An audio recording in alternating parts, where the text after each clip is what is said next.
एक सरल भाव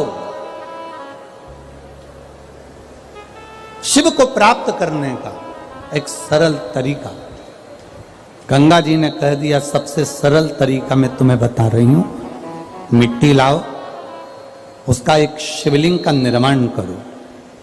वो शिवलिंग का निर्माण करोगे और निर्माण करने पर उस शिवलिंग को बनाते समय तुम्हारे हृदय में जो भाव आएगा, देवाधिदेव महादेव तुम्हारी वो मनोकामना उसी क्षण पूरा कर देगा। निर्माण के समय पर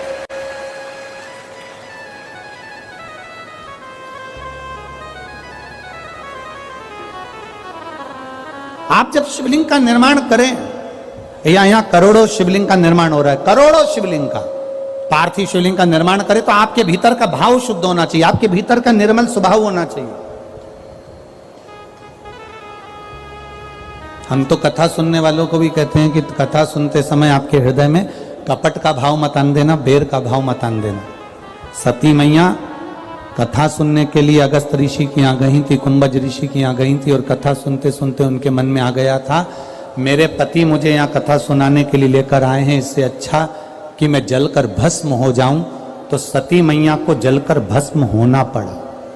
शिवजी के मन में कथा सुनते सुनते आ गया था कि मेरा मन करता है कि मैं राम का दर्शन करूं, तो शिवजी को राम का दर्शन हो गया। जो शिव महापुराण की कथा के पंडाल में बैठकर, पंडाल के क्षेत्र में कहीं पर भी बैठकर जो कामना करता है, देवाधिदेव महादेव उसको 3 महीने के अंदर पूरा कर देता है। यह शिव तत्व। एक पत्र आए हैं, देखिए पत्र तो आज बहुत सारे आ गए, पढ़े कौन इतना महाराज।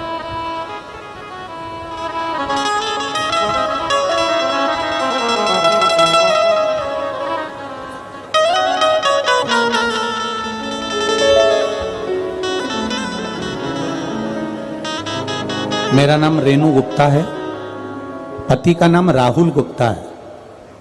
मैं इंदरगढ़ जिला दतिया की रहने वाली हूं। कहीं बैठी हो तो हाथ हिला सकती हैं, जहां कहीं भी बैठी हो अपना हाथ हिला सकती हैं। रेणु गुप्ता,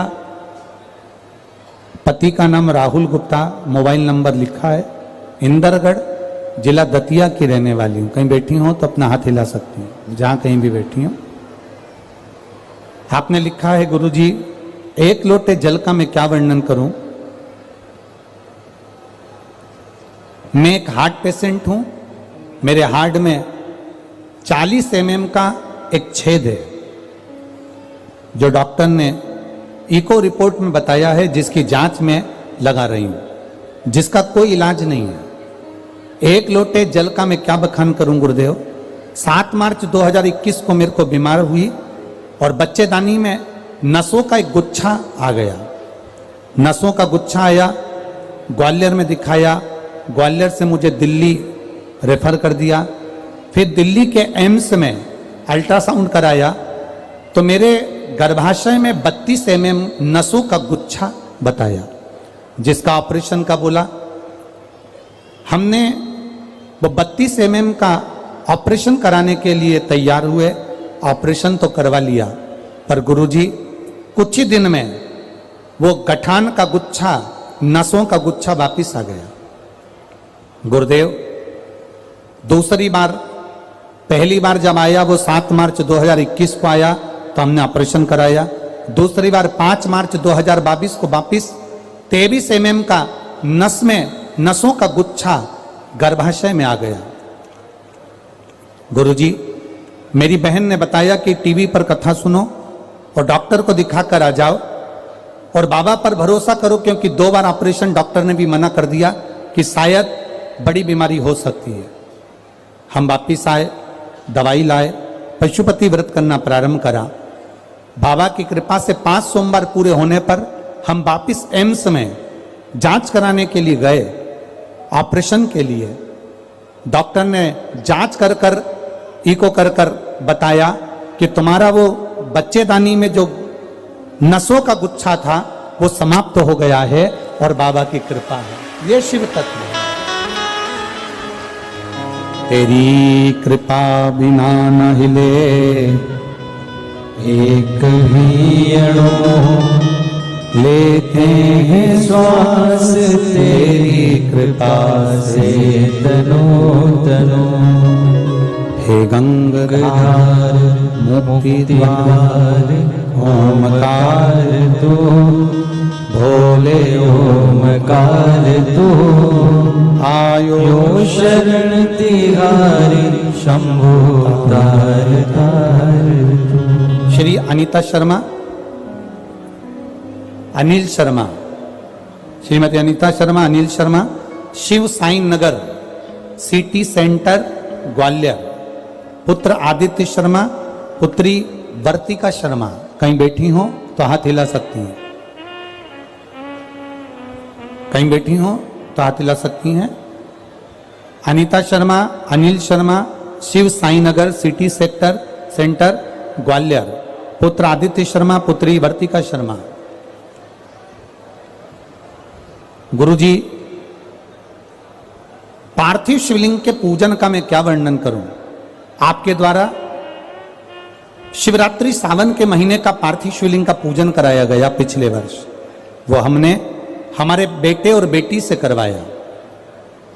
हमारे बेटे और बेटी का कहीं जॉब नहीं लग रहा था, बहुत परेशान थे। उन्होंने हिम्मत छोड़ दी थी, तब पार्थिव शिवलिंग का निर्माण आपका टीवी के माध्यम से ऑनलाइन किया। पिछली बार जो आपने अभिषेक कराया था मेरे बेटे बेटी ने करा, और बाबा से प्रार्थना कर कर चावल का जो दाना चढ़वाया था, काली मिर्ची जो चढ़वाई थी और कमल गट्टा जो चढ़वाया था, बाबा से प्रार्थना कर कर चढ़ाकर एक चावल का दाना और एक बेलपत्री हमने रख लिया। बाबा से प्रार्थना करी, अगले वर्ष जब टीवी पर अभिषेक हो तब तक मेरे बेटे बेटी का सरकारी जॉब लग जाए। बाबा का हम क्या वर्णन करें गुरुदेव, हम तो नहीं जानते कि बाबा में ऐसा क्या है, पर एक लोटे जल में कुछ तो है गुरुदेव। एक वर्ष भी पूरा नहीं हुआ, मेरे बेटे का केंद्र सरकार के ग्रुप बी राजपत्रित अधिकारी के पद पर मेरे बेटे का हो गया, और मेरी बेटी का एमबीबीएस में परीक्षा में सफलता प्राप्त हो गई। हम यहाँ बाबा को नमन करने के लिए आए हैं। यह शिव तत्व ओ घड़ी है। बोल बम का नारा है, शिव की भक्ति का एक अनूठा तत्व है। खाली न जाता कोई, बहुत बढ़िया, हाँ बोलिए। खाली दर पार्वती जी ने पार्थिव शिवलिंग का पूजन किया, आराधना की,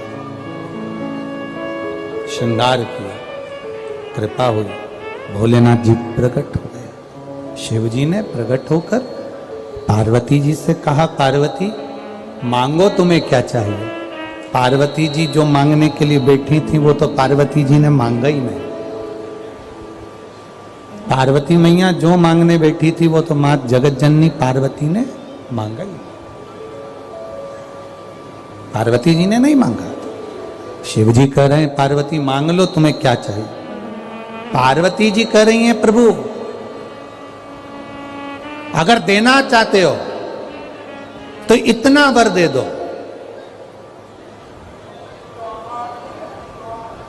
कि जिस पार्थिव शिवलिंग को मैंने बनाया है, ये जो मिट्टी का शिवलिंग मैंने निर्माण किया है, पार्थिव शिवलिंग जो मैंने बनाया है, ये संसार सागर में कभी भी नष्ट ना हो और पार्थिव शिवलिंग का निर्माण करने वाला कभी बर्बाद ना हो, वो उन्नति पर चढ़ता चले।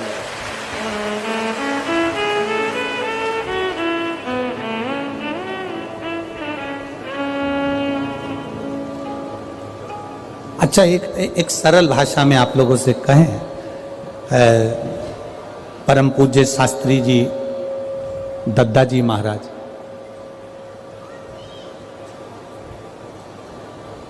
परम पूज्य शास्त्री जी दद्दा जी महाराज, जिन्होंने एक अलग जगाई थी शिवलिंग, पार्थिव शिवलिंग निर्माण की।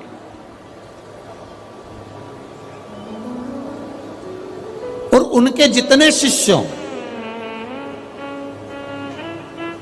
उनके जितने शिष्य हैं, मैं उनसे निवेदन करूंगा, आप अपनी जिंदगी में देखना कि आपके गुरु ने, और हम सबके गुरु हैं वो केवल जिन्होंने गुरु मंत्र लिया उन्हीं के नहीं, आदरणीय दद्दा जी संपूर्ण भारतवासियों के गुरु हैं, संपूर्ण।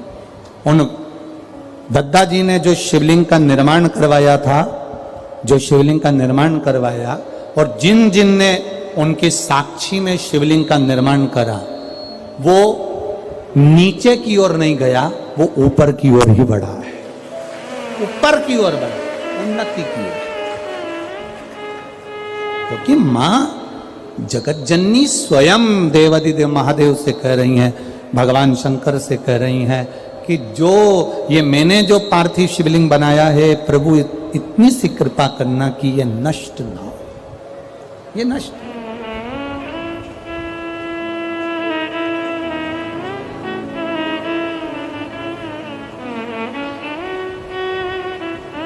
जो हमने पार्थिव शिवलिंग बनाया है ये कभी नष्ट ना हो। शिव जी ने कह दिया, बाबा भोलेनाथ जी ने कहा, सुनो पार्वती, तुम्हारे द्वारा बनाया हुआ ये शिवलिंग मेरी साक्षी का प्रतीक रहेगा, और इस तमिलनाडु की पावन धरा पर कांचीपुरम में एकाम्बेश्वर महादेव के रूप में ये विराजमान रहेगा।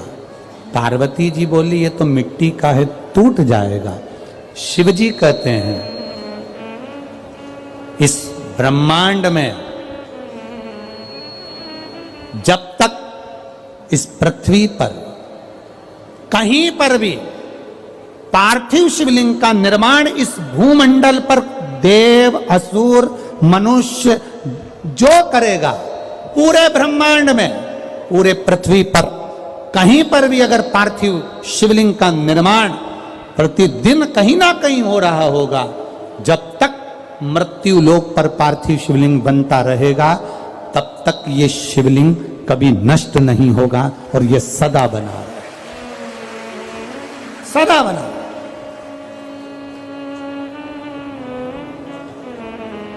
लोग कहते हैं शंकर भगवान धन दे देते हैं, लोग कहते हैं शंकर भगवान दौलत दे देते हैं, लोग कहते हैं शंकर भगवान करोड़पति बना देते हैं, लोग कहते हैं शंकर भगवान धनपति बना देते हैं। शिव महापुराण की कथा कहती है, शंकर भगवान पर एक लोटा जल शिवालय में जाकर जो शिवलिंग पर चढ़ा रहा है, शंकर भगवान उसको करोड़पति बनाए का ना बनाए, शंकर भगवान उसे लखपति बनाए कि ना बनाए, शंकर भगवान उसको अरबपति बनाए कि ना बनाए, पर यह पक्का है, जो शिव जी पर एक लोटा जल चढ़ाता है, शंकर भगवान उसको हाथ पकड़कर अपना बना लेते हैं। जब तिजोरी उसकी हो जाती है तो माल सब आपका हो जाता है। मेरा देवादिदेव महादेव अपना बना रहा है, मेरा शिव अपना बना रहा है।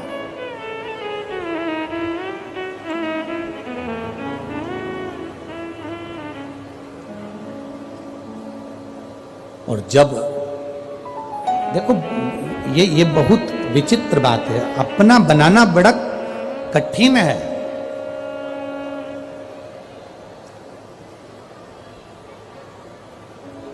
पति पत्नी को साड़ी ला कर दे दे, जरा ध्यान से सुनना, पति पत्नी को जेवर दिला दे, पति पत्नी को सारा सामान ला कर दे दे,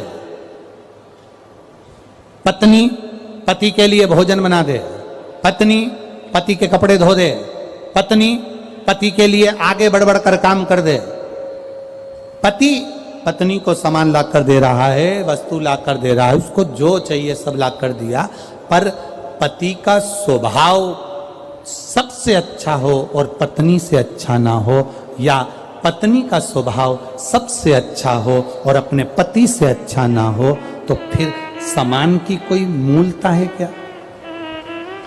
समान की कोई मूलता? समान की क्या मूलता? वाणी ऐसी बोलिए जो मन का आपा होए, पर आज के जमाने में वाणी ऐसी बोलिए जो जम के झगड़ा, पर उससे मत बोलिए जो तुमसे तगड़ा। आजकल का जमाना थोड़ा उल्टा है। बोलो प्रेम की वाणी। आप सामान ला दिए, वस्तु ला दिए, दौलत ला दिए, धन ला दिया, मकान बना दिया, जायदाद बना दी, संपदा बना दी, कपड़े ला दिए, जेवर ला दिया, पर आपका स्वभाव भी तो ठीक होना चाहिए। आपका स्वभाव अच्छा हो।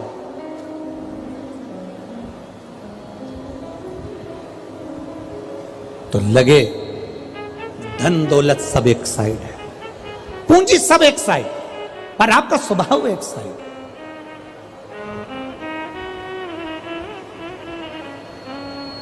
भाई बहुत बहुत अंतर आता है चीजों में। एक अनुभव आपकी जिंदगी में लगा कर रखिएगा। आज के जमाने में पेरेंट्स मीटिंग होती है स्कूल में, सबको मालूम है क्या? अरे बोलो तो जम के। पेरेंट्स मीटिंग होती है, टीचर, मार साहब बच्चों की गलती बताते हैं और बच्चों की पढ़ाई बताते हैं। पहले के समय में पेरेंट्स मीटिंग होती थी क्या? जम के तो बोलो, नहीं होती। पहले के समय में पेरेंट्स मीटिंग नहीं होती थी। पहले के समय में तो टीचर घर आ जाते थे, अपनी गलती माँ बाप को बता देते थे और वहीं पे जूता पड़वा देते थे और बाद में चाय पी के चले जाते थे। अपन को दुचबा भी देते थे और चाय भी पीते थे, चले जाते। आज के जमाने में पेरेंट्स मीटिंग होती है, बच्चे का बताया जाता है, तुम्हारा बच्चा ऐसा कर रहा है, तुम्हारा बच्चा वैसा कर रहा है, तुम्हारा बच्चा ने ऐसा करा, उसने पढ़ाई ठीक नहीं करी, उसने मैथ ठीक नहीं करी, उसने हिंदी ठीक नहीं करी, उसने अंग्रेजी ठीक नहीं करी। पर पहले के समय में टीचर स्वयं आता था और बता कर जाता था कि इसने ये गलती करी।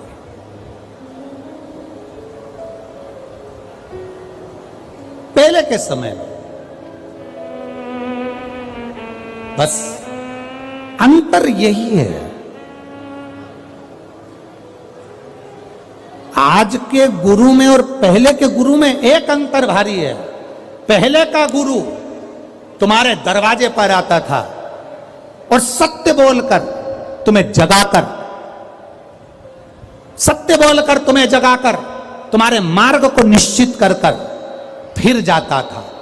आज का गुरु अपनी जगह पर बैठा रहता है, तुम पार लगो तो ठीक, ना लगो तो ठीक, उसको कोई मतलब नहीं है। उसको तो केवल एक मतलब है कि गुरु फिरे बाजार में, हमसे दीक्षा लेओ, नरक पड़ो चाहे स्वर्ग जाओ, पर लिफाफा हम ही को देओ। तुम्हारे पास में जितना मोटा माल होगा, गुरु उतनी जल्दी तुमसे मिलेगा। ये आज का गुरु है। तुम्हारे पास में जितना धन ज्यादा होगा, गुरु उतना तुमसे मिलेगा। ये आज का समय है। पर असली जो गुरु होता है, उसे तुम्हारे वैभव से, तुम्हारी सत्ता से, तुम्हारे धन से कोई मतलब नहीं होता। वो तो एक जैसा होता है, जो आया उसका है, भजन करेगा, कीर्तन करेगा, मार्ग प्रशस्त करेगा और चला जाएगा। उसका काम कितना है? बस तुम्हें जगाना, तुम्हें जागृत करना।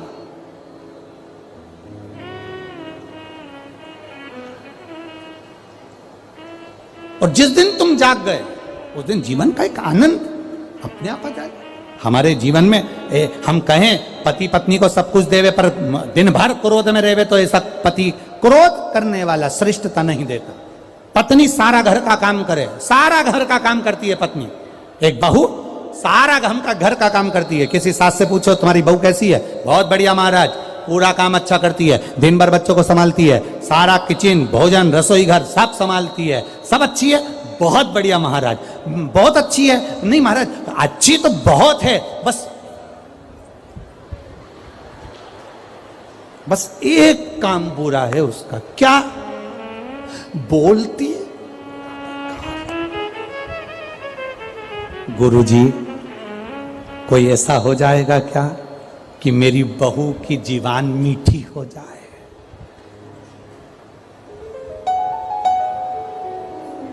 अब गुरुजी से पूछो, उनकी लुगाई की जीवान तो वैसी ठीक नहीं, कहा दूसरे की जीवान ठीक करने चला? किसी गुरुजी से पूछो। जो ललाट में महादेव ने लिख कर भेजा है, जो किस्मत में ब्रह्मा जी ने लिख